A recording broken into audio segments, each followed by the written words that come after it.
Hello and welcome to JSB Talks Digital, the podcast for marketers, small business owners, and those of you taking your skills into the digital age. I'm Joanne Sweeney-Burke, and this podcast is brought to you by Digital Training Institute.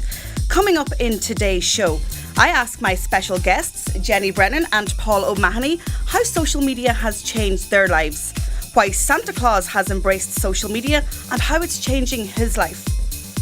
Shoutouts to 3 events I have in my diary for the first quarter of 2017.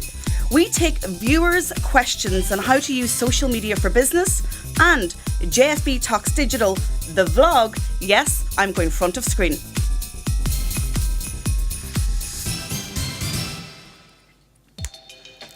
JSB's column. As you can see, I am doing more than podcasting today. I'm hosting a live cast on Facebook, so a big welcome to everyone who is tuning in from across the world. Of course, I've got a big viewership, yeah? The recording of this podcast will go out next week. Over the next 30 minutes or so, we will be talking social media and how it has changed all our lives. So please comment below and pose your questions to us, or contribute and tell us your social media story. I've been using social media for business and personally for 9 years now, and has now become my number one source of business. What would you say if I told you that one tweet resulted in me keynoting at a conference in Phoenix, Arizona, and selling my books to the Pentagon? Or that my podcast resulted in me being hired by the EPP group in the EU Parliament? Or that I won 80% of my business from my social media activities? Would you consider that's possible for you? Well, let's discuss this very topic right now with my special guests. Interview. So let me introduce my guests who are sitting pretty on my left and right side. So I am thrilled to have my original and now my real life best friend, Jenny Brennan. You're welcome, Jenny. Thanks, Joanne. It's lovely to be here. I'm also joined by a man I've heard so much about, but I've never met. So I'm taking a little bit of a risk and bring him into my podcast on my Facebook Live. You are. For the very first time. But I'm thrilled to have you, Paul O'Mahony, the Paul O'Mahony, on JSB Talks Digital. You're very welcome. Thank you for having me. So Jenny, Santa, sorry, my third guest. How can I forget? I've been so excited about this for so long. Santa, you are very welcome to JSB Talks Digital. Can you hear us there from the North Pole? Hello. Ho, ho, ho, Santa, how are you?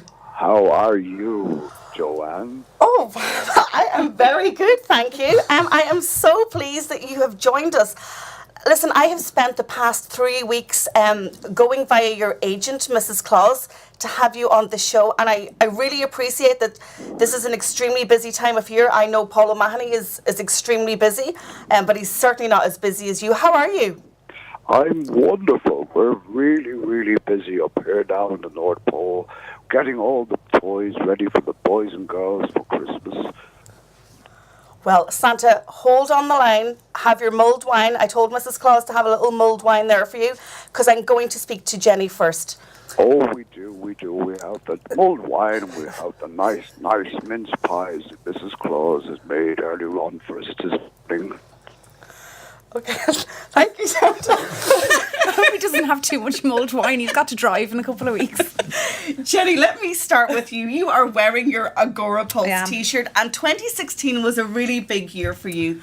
But tell our viewers and our listeners a little bit about Jenny Brennan. Yeah, sure. This is the second time I've been on your podcast, actually, so I feel very honoured, Joanne, to be here, especially in the studio as well, and see what goes on behind the JSB brand. Very impressive.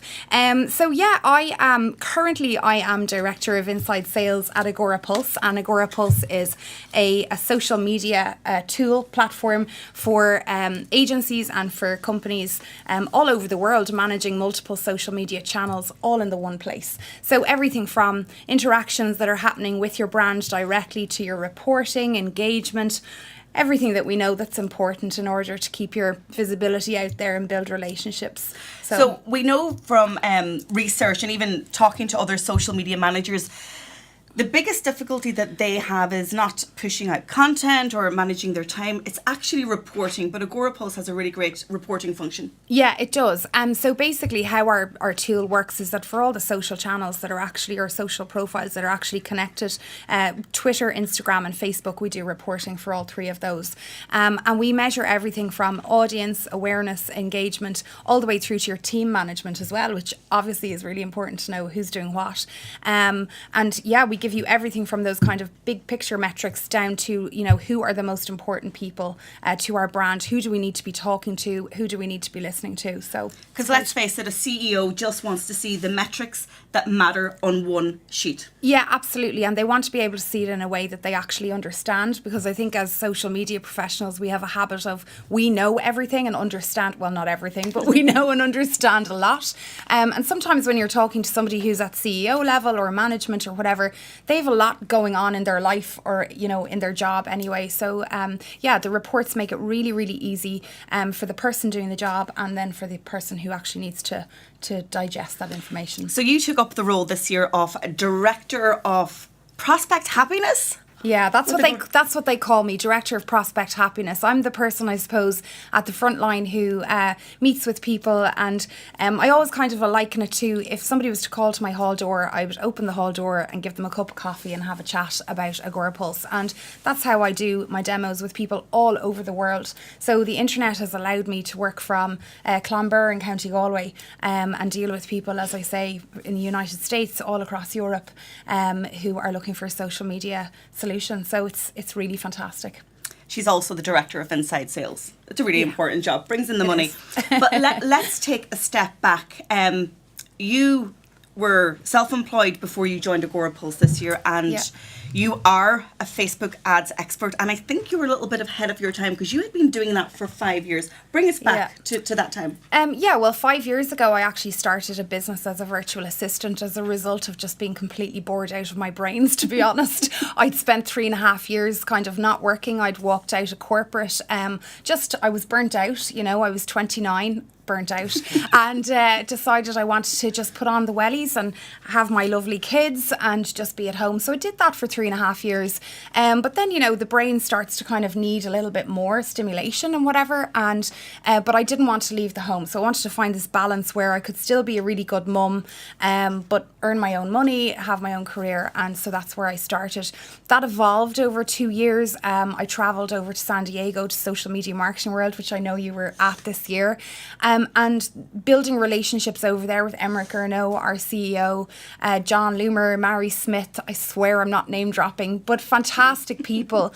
And I found the social media industry, you know, they have their arms wide open to help you to do more, because I think the way we see it in our industry is the world is massive. There's opportunity for everyone. There's more than enough to go around.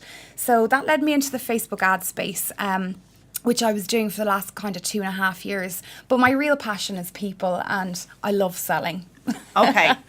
And then this year, you also launched a campaign, which I love, and I also need to probably join, called Foxy for 40. Yeah, so, yeah. Paul, do you need to join that campaign? No panic.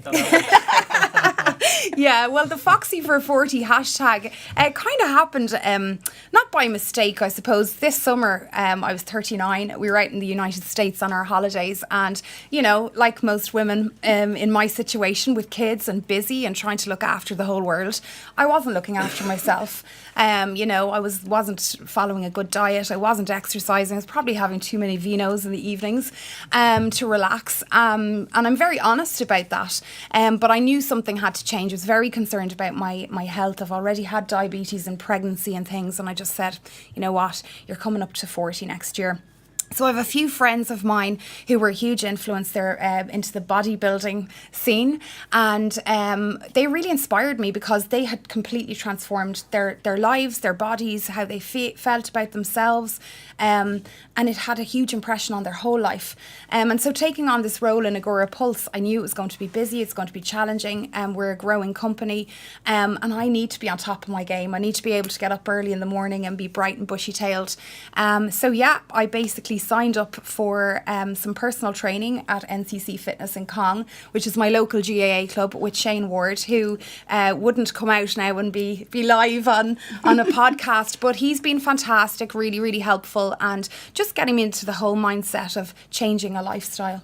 Yeah. So tell us about the hashtag then. So you're using social media to tell your story daily across all the social networks. Yeah. And you're inspiring other women, because I'm inspired, not that I've done anything about it. We'll get you there. Well, I think a lot of it really using social media for me was about just staying accountable. You know, I live out in Clonbur in County Galway, which is a beautiful part of the world under a mountain. And, you know, you're on your own. You don't have the social interaction. You're not in an office with people. You know, I don't go places where I've got this accountability, and I thought social media would be a great way to do it. And as a result, the community is growing. We have a Facebook group called Foxy Fitness, and there's lots of women in there and a few men, and it's really just about people who are really passionate about fitness. And speaking to one of the members recently, she said, it's so lovely to have a place where you can talk about your fitness and not feel like you're annoying everybody. Because you do, you know, get to that point where you're like, I need to change up my posts. So, And Foxy for 40, so you're going to be 40 next July. Yeah. And so what happens when you turn 40? Is the foxiness going to continue? Oh, the foxiness is definitely going to continue. Yeah, I mean, even I was in the States recently with my mum, who's, I won't say my mum's age, but she's older than me. And I was even kind of coming up with hashtags for her, and she started with a personal trainer. So it's having an impression on lots of people, and it's positivity. I've had to deal with, you know, the kind of, you get a lot of negativity as well, and there's no point in me saying that it's all fabulous, because, you know, there are some people who are like, oh, what are you at? Why would you share it? But the positivity outweighs the negatives, and it's really great journey to be on. It's great fun meeting lots of new people. Fantastic. Okay, so now we're going to turn to Paul.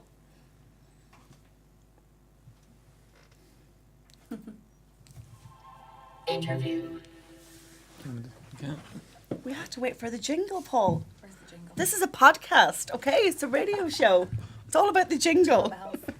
So, Paul O'Mahony, I have been chasing you down on Twitter for 3 months. Mm-hmm. Yeah? Stalker alert. Trying to get you on this podcast. Mm-hmm. Yeah? But you've always been too busy, okay?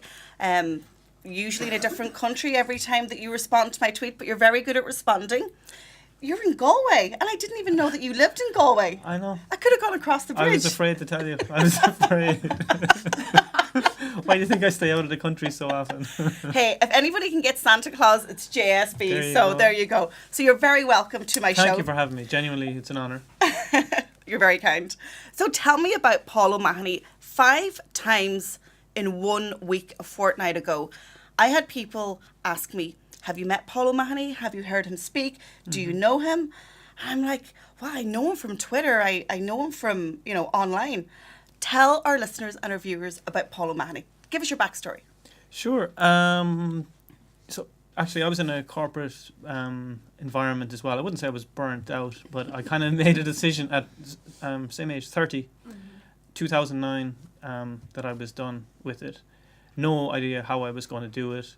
I went to an event in Dublin, actually, which talked about how to make money online. And that was kind of the first time I'd ever been introduced to making money on the internet.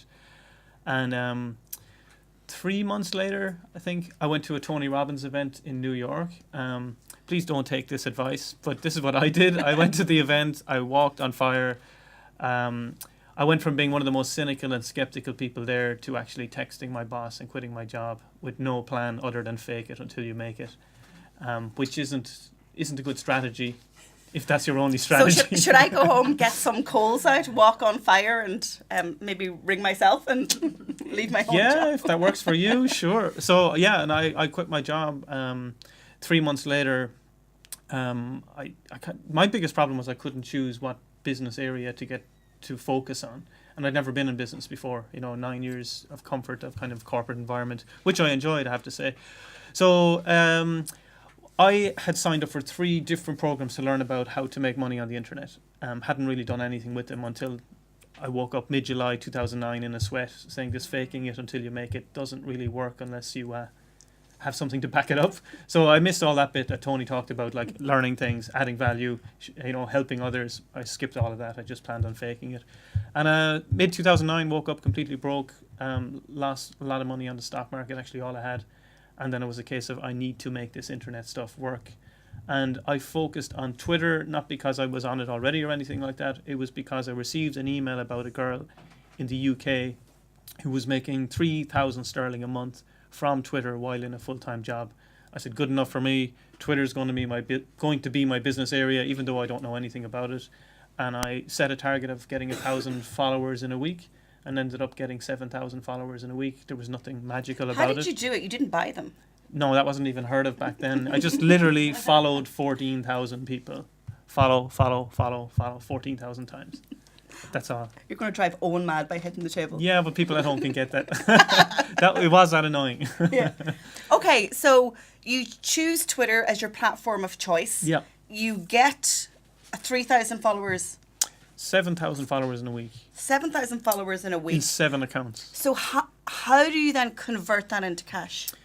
So yeah, this was the amazing thing. The third of those workshops that I bought in Dublin was on that following weekend, and it was about how to sell other people's products or services, which was ideal, seeing as I had none of my own.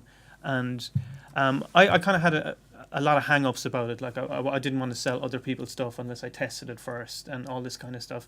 But the coach I had that weekend explained to me, there's something called Google where you can type in a product name and reviews after it and find out exactly how good or bad it is. I was like, oh yeah, that kind of makes sense. It's what we do when we buy a book on Amazon. So on the first night of the workshop, he said, send out some tweets and put in a link to a product. And it was a software actually that flashes up your personal goals on the screen every 5 seconds. It's called Subliminal Power. It was so fast that you don't really see it. Was this somebody else's product? Somebody else, absolutely. So was this like an affiliate link? Yes, absolutely. Okay. So it was... and the problem was I went to the coach and I said, well, that's fine, but I've never sent a tweet. So I just kind of show you where I was at. I just had pressed follow 14,000 times. That was about it. He said, well, I'm not going to tell you how to write a tweet. Figure it out for yourself. So I sent out a tweet, and I remember I was staying in my aunt's flat that her rental flat in Arundel, two hours outside London, so I couldn't actually afford a hotel. So I got up the next morning, checked PayPal, and for the first time ever in PayPal, I saw positive numbers, $44.20. Nice. While I slept. I was like, oh my God, I need to sleep more. That was my first thought process. I'm making more money while I sleep than while I'm awake.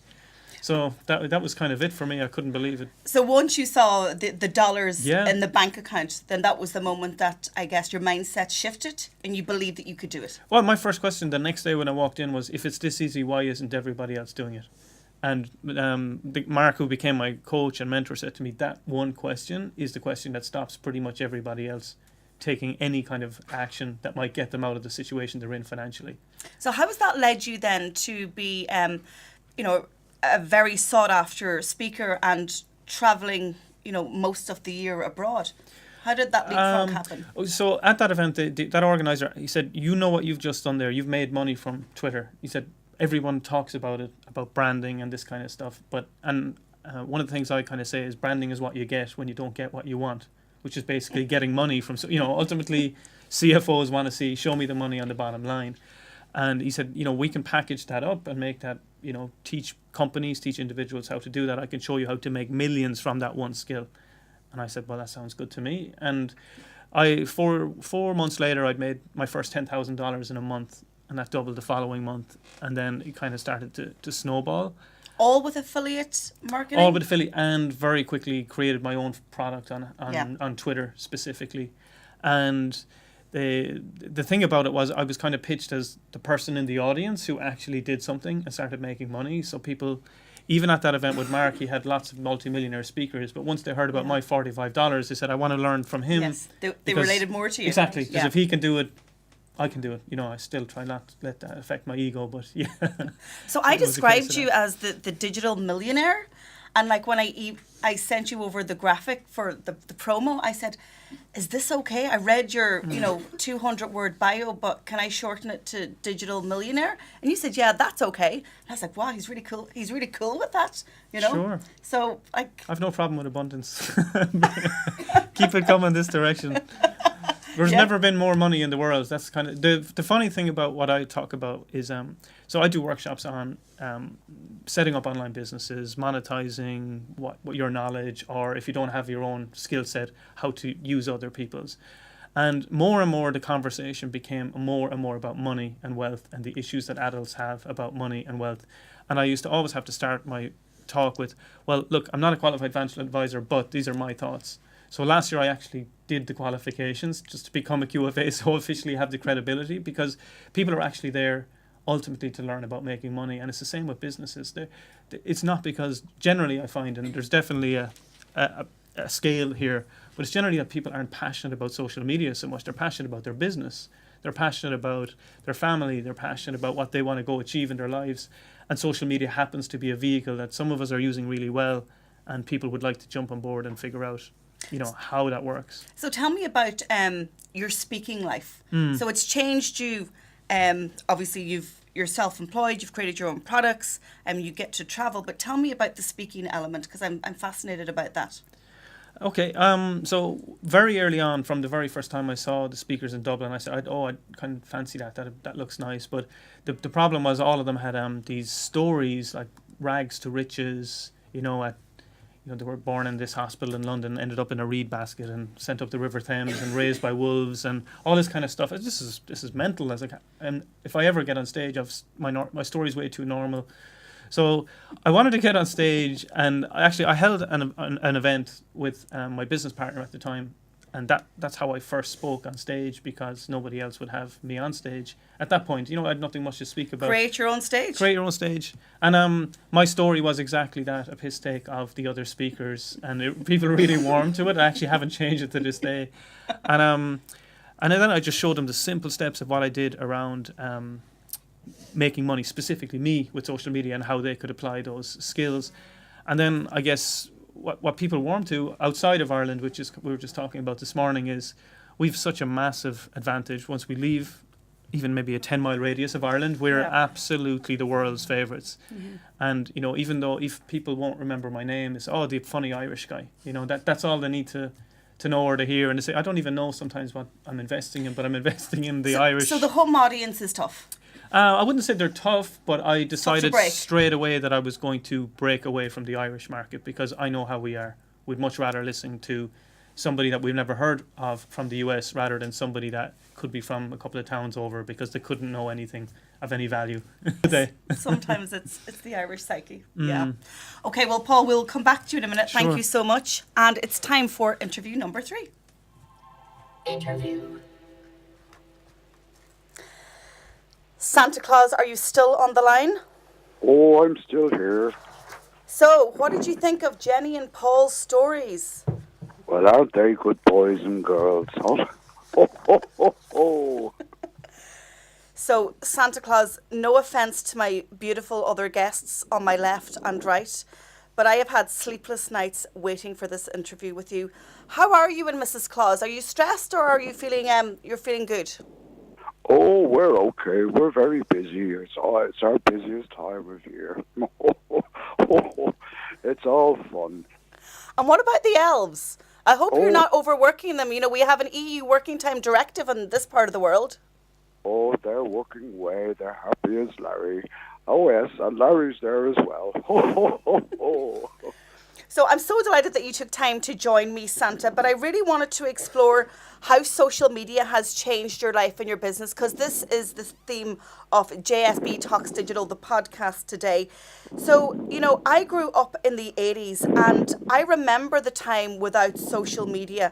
And I just wanted to say thank you so much for the red and blue BMX that you gave me in 1985. That was like my favourite Christmas of all time. So I just wanted to drop that in. Oh, you're welcome. You and your brother did have fun on those matching bikes. You were a bit of a tomboy, Joanne, weren't you? I was. But you almost killed yourself when you were coming down from the top cottage and Dowling's there. Do you still have the scar on your forehead to prove it? Santa, I still do. Yeah, head over heels. Pulled the front brakes coming down a hill, and I still have that scar from the red and blue BMX. So, yes. Tell me, I've been studying your social networks, of course, doing some research for the show. And on Facebook, you have 946,194 likes on the Facebook page North Pole HQ, and on Twitter at Official Santa. I think Paul O'Mahony might have more followers than you. 413,200. Got more. He's got more. Okay. So you've been experimenting with Facebook Live and GoPros. How have you found social media for your business, Santa? Oh, well, yes, you're right, my dear. We do have a lot of followers and we do have a lot of likes on our pages, our social media, and social media has really changed the way Santa does his work and the way we communicate with people. I am now able to see boys and girls from behind being good from not just my Robins, but by their mummies and daddies' postings about how good or bad their behaviour has been on social media. And Santa... But I suppose most of all, I love being able to share updates from our work here in the North Pole. And we record videos with the elves and the reindeers, of course, and me reading letters and Mrs. Claus keeping the house going. Shh, I mustn't say that. I also love to read all the messages I get on Facebook and on Twitter from everyone right across the world.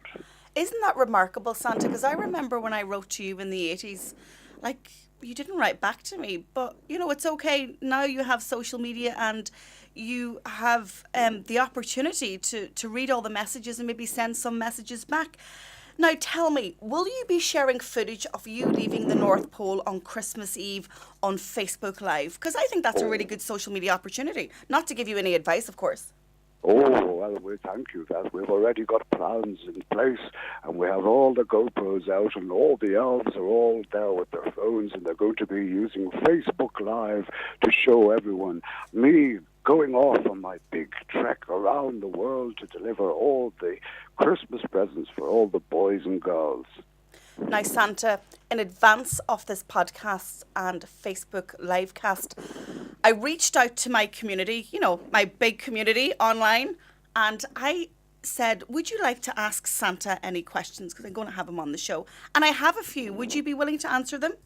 Oh, of course I would. So who manages your social networks? I manage my own. I'm not big enough to have somebody else manage them for me. But who manages your social networks? Well, as you can imagine, Santa's very busy all year round, getting all the boys and girls' toys ready and making sure that the reindeers and all are doing okay. So we have one of our elves who manages our social media. He's called Corey, and we like to call him Digi-Elf. Oh, how cool. Can I get Digi-Elf on the podcast sometime? Oh, you can indeed. You can indeed. He's very busy at the moment, but, we have to keep going.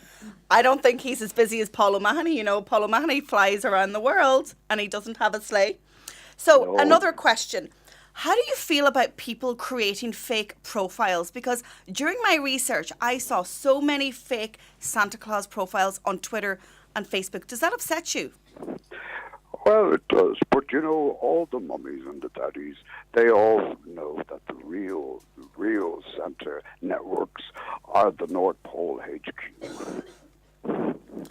And Santa, do you respond to DMs and instant messages? Oh, yes, I try to respond to as many as I can. Sometimes I don't get to them all, but we do have a little Corey who will help us out there and let us know. And Santa, do you ever get trolled? And how do you deal with it if you do? Oh, we do. But it's all about being authentic and being the ones that answer back, and being able to figure it out and say, yes, we're okay. We know who you are. We do what we do best. Now, Santa, I have a 7-year-old son called Bobby B, who's also been on this podcast talking about his favourite social network, Snapchat. And Bobby has 3 questions for you. Is it okay if I ask you? Oh, yes, we do. I know Bobby. Bobby's a lovely little boy. So the first question is, Santa, where did you get your sleigh?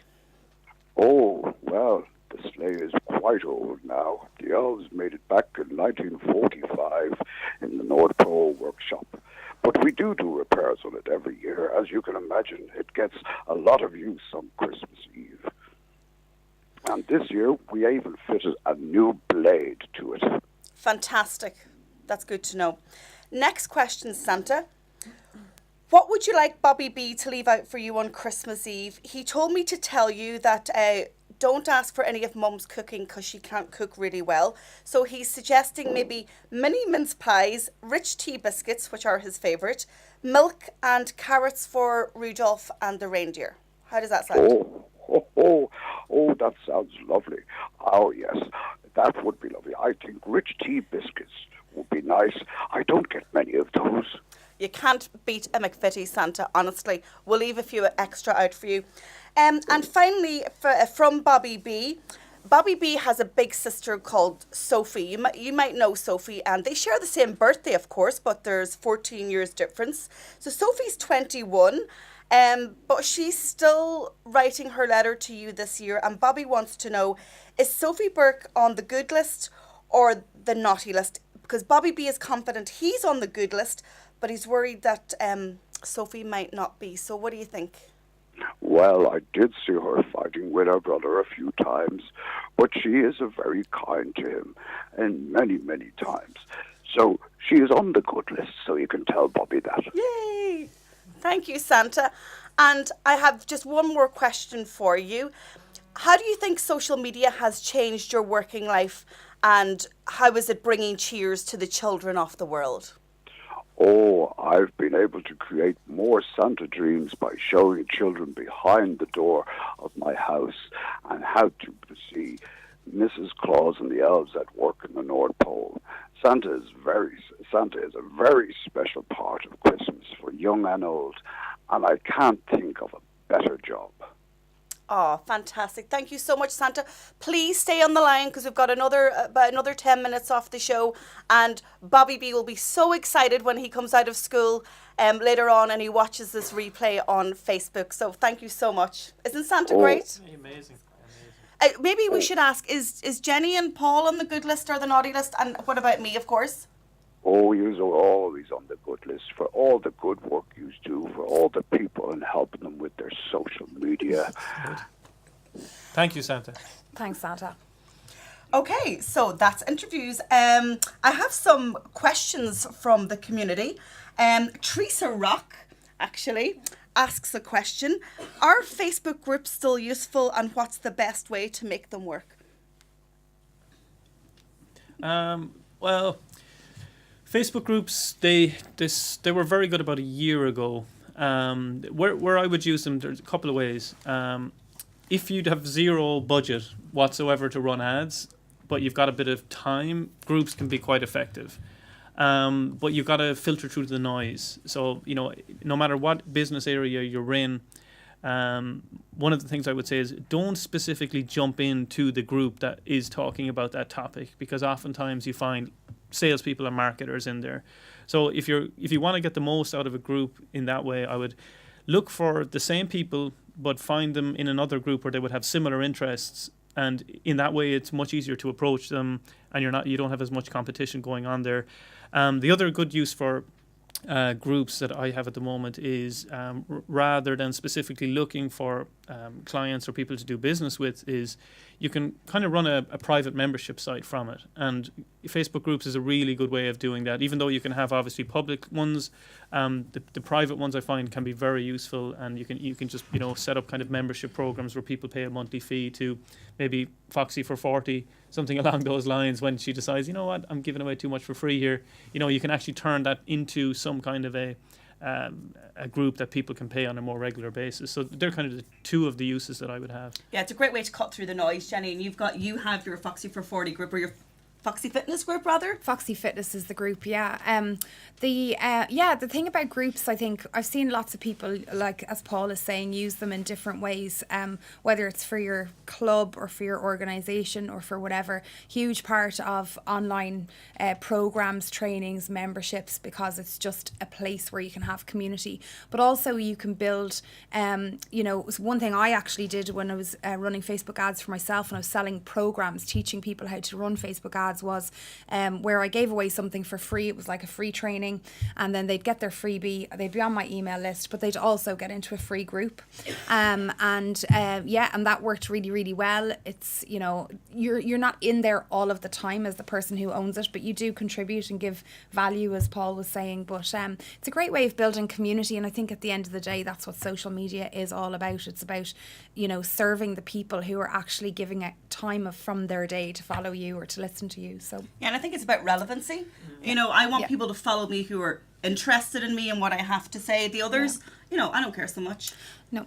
So, yeah, and quality, another thing I would say is quality is really important. I mean, I'm in some really, really big groups from the US, Kimra Luna, for example. There's another crowd, Screw the 9 to 5. Like, they're great free groups. There's like 30,000 people in them. But like with anything, you see the regular contributors, the people who are in there all the time and so on. But they do provide value, yeah.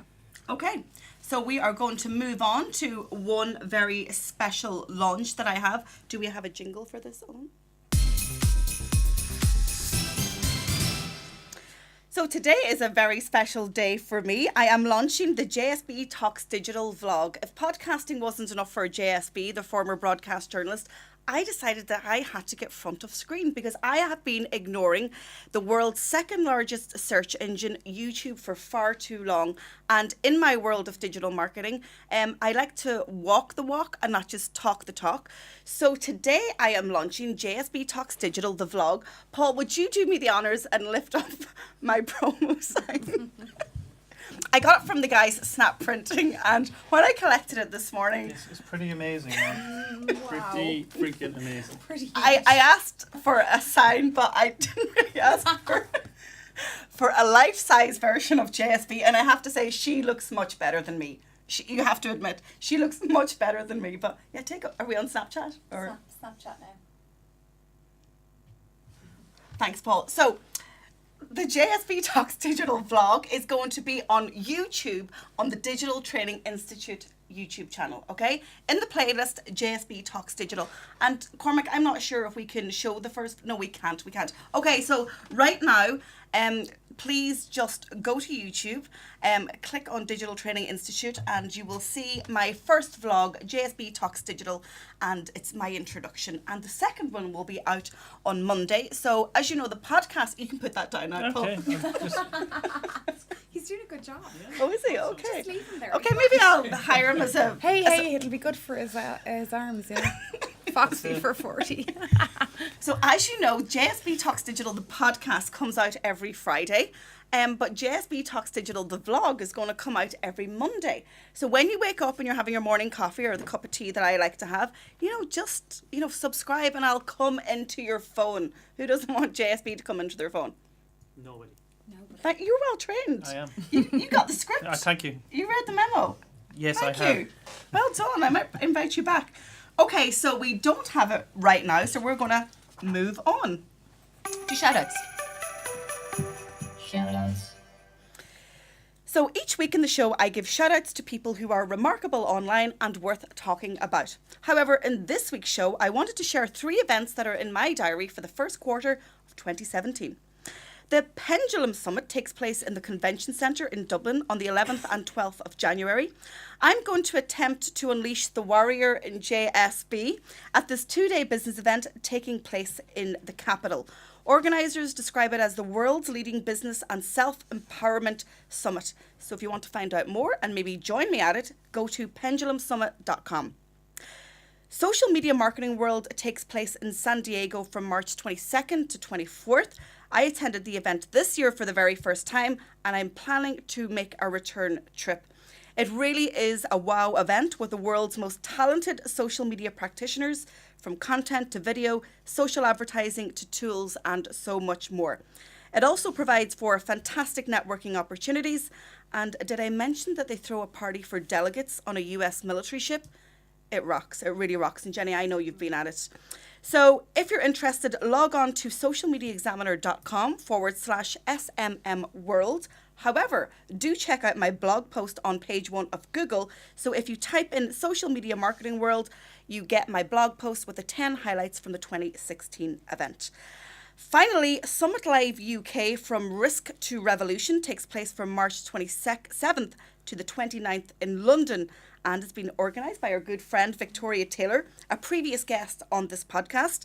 The event promises to deliver tactics on live and social video, as well as disruptive technologies, and looking at how these 3 elements work together to create a great customer experience. So to find out more, log on to summitliveuk.co.uk. Okay, so I want to finish the show with some tips from the experts in terms of social media. Now, I know I didn't give you the memo on this, guys, but I'm sure you'll be able to take this on. If you had any tips for our viewers on Facebook or listeners on the podcast, what one main tip would you give them? Paul, I'll start with you. I'll give Jenny some thinking time. One tip. Okay, I think one of the biggest mistakes that individuals make about social media is that they do make it all about me. I actually like to call it social UDIA. My tip would be listen twice as much as you speak. So it's quite generic, but it's relevant no matter what profile you're on. I mean, look at how we're designed: 2 ears, 1 mouth. So everybody likes to speak about themselves. We're all our favorite topic of discussion. So if you want people to engage with you, ask them what they want. Request information from them. They will tell you. They will absolutely tell you exactly what they're looking for. And then when you match the voids that they're clearly stating, then it looks like you're a perfect match for what they do. And basically sales becomes unnecessary. Sorry, Jenny, but sales will become, if you do marketing properly, if you market correctly, sales is unnecessary because you give them what they're looking for. So put the camera, literally in some cases, back on your audience and ask them what they're looking for. Turn that camera around, Cormac, to my audience. And There they are. there they are.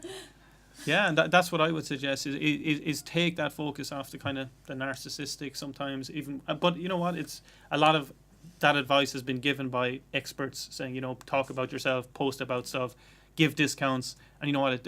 If it did work a few years ago, it certainly doesn't work now. We need to get into the framework of ask people what they're looking for and just serve their needs. Fantastic. I love it.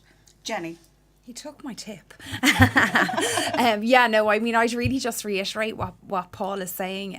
I think it's very easy as well for us. One thing I found when I started using social media was, I had nothing else to post about except for myself. I live out in rural Ireland, so it is sometimes difficult. Definitely curating other people's content, sharing other people's content, commenting on other people's blog posts, support other people. I think managing, this is kind of going into another tip, but I think managing your expectation of how social actually drives sales. It's social selling, it's building relationships. All of that takes time to nurture those relationships. And I think as well, a lot of businesses I see come in and they're all about the new client, the new customer all the time. They forget about the people that they're already doing business with, that they could actually nurture to become their biggest fans, the biggest word spreaders or whatever it is that you want to say about their brand. So look, I always have the mother approach when it comes to social media. Look after people and they'll look after you. Okay, and I'll give you my JSB tip. And the one thing that I would say is don't let fear paralyze progress. The social networks are always changing. They're adding new features. There's always a new red shiny ball that we want to go and touch. Just upskill yourself, invest in yourself, invest in knowledge, and let the social networks do the work for you, because guess what? They have the communities built. And I would like to take this opportunity. Oh, Santa, are you still on the line? I'm still here. Santa, do you have any social media tips for anyone? I don't want to exclude you in this conversation. Oh, I think what Paul and Jenny have said is so right. And I think you have to be nice on social media and, and be your customers' friends and be all your, talk to talk to the people that are on your social networks. It really, really does help. And it makes them feel very, very much included in any conversations. Santa, that's my favourite tip of the day. Thank you so much. And can I just extend a very Merry Christmas from my house to yours and to Mrs. Claus, to all the elves. And will you tell Corey DigiElf that JSB will be on Twitter? And if he's not following me already, I'm at Tweets by JSB, because I'd really like him on the podcast in the new year. No problem. We'd be delighted to come back on. We're kind of busy at the moment, but we will try and schedule some time in with you, because this is great fun. We love doing these type of shows. Thank you so much, Santa. Merry Christmas, and hang on the line, because we're going out with a Christmas tune, and I leave you an extra couple of rich tea on Christmas Eve. How's that? Okay, and happy Christmas to you, to Paul, and to Jenny, and to all the boys and girls out there. Happy Christmas from Santa. Ho, ho, ho! Thank you, Santa. Thanks, Santa.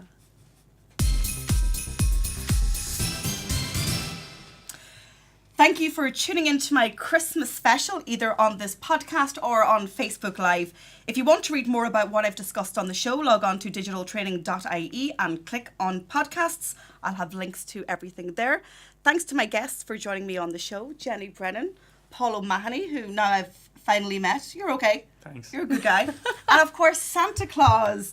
A big thank you to Owen. Have a look at Owen. Pan the camera there, Cormac. A big thank you to Owen, who produced, and to Cormac, who is behind the camera. He can't pan to himself. I'm Joanne Sweeney Burke. You have been tuned into JSB Talks Digital. And let's end with my favourite Christmas song, because guess what? It's my show and I've always wanted to play a tune. Okay? So this is my opportunity. Owen, let's go out with some Wizard. Happy Christmas, everyone.